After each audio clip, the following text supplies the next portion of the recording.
माननीय अध्यक्ष जी, श्रद्धेय नेताजी मुलायम सिंह जी यादव को श्रद्धांजलि अर्पित करने के समय आज पूरा सदन शोकाकुल है। 5 दशक से अधिक की राजनीति, सक्रिय राजनीति में वो प्रदेश में रहे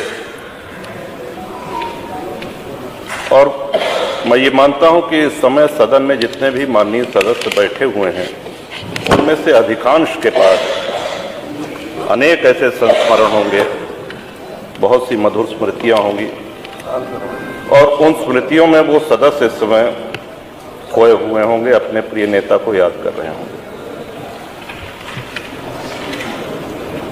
उनके किस सन में विधायक हुए इस विषय में कई माननीय दलीय नेताओं ने कहा है, मैं उसमें नहीं जाना चाहता हूं, लेकिन 10 बार विधानसभा का सदस्य निर्वाचित होना अपने में बहुत बड़ी उपलब्धि है। और नेताजी ने अपने कार्यकाल में सत्ता में रहते हुए, मुख्यमंत्री रहते हुए, मैं समझता हूं कि हर विधायक, चाहे वो किसी भी दल का हो, कोई आवश्यक नहीं कि समाजवादी पार्टी का ही विधायक हो, किसी भी दल के माननीय विधायक उनसे जाकर के मिल सकते थे, अपनी समस्या बता सकते थे, उसका समाधान पा सकते थे और वो स्नेह सदैव उनको मिलता रहता था। केवल नेताजी की जीवन शैली में कुछ बातों ने हमको बहुत प्रभावित किया। उनमें से एक है, हिंदी को उन्होंने सदैव बढ़ावा दिया। अंग्रेजी बोलचाल का एक सशक्त माध्यम है, विशेषकर जब हम विदेश जाएं, बाहर जाएं, जहां हिंदी बोलने वाले लोग न रहें, लेकिन प्रायः हम लोग अंग्रेजी इसलिए बोलने लगते हैं कि हम आधुनिक दिखें। नेताजी इस बात के विरोधी थे और हिंदी को बराबर उन्होंने प्रश्रय दिया और प्रेरित भी किया कि हम हिंदी का अधिक से अधिक उपयोग अपने दैनिक जीवन में करें। और हिंदी के साथ साथ स्वदेशी वस्त्र,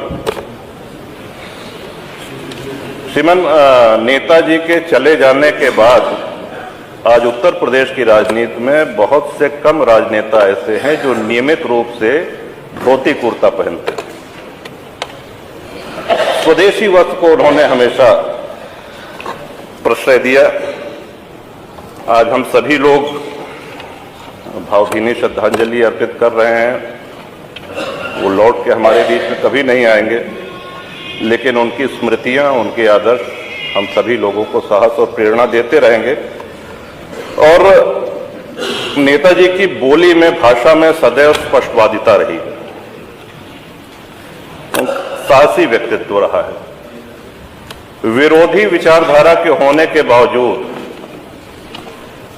अगर मुझे ठीक से स्मरण आ रहा है तो 2019 का लोकसभा चुनाव होने वाला था और संभवतः अंतिम सत्र चल रहा था लोकसभा में। राजनीति में इतनी गहरी पकड़ और दूरदर्शिता थी उनकी कि वहां पर लोकसभा में उन्होंने कहा था कि आप लोग व्यर्थ परेशान मत होइए, लौट करके तो मोदी ही आएंगे। और इतना ही नहीं, उन्होंने आदरणीय मोदी जी को जाकर के अग्रिम पहले से दोबारा प्रधानमंत्री बनने की बधाई भी दी।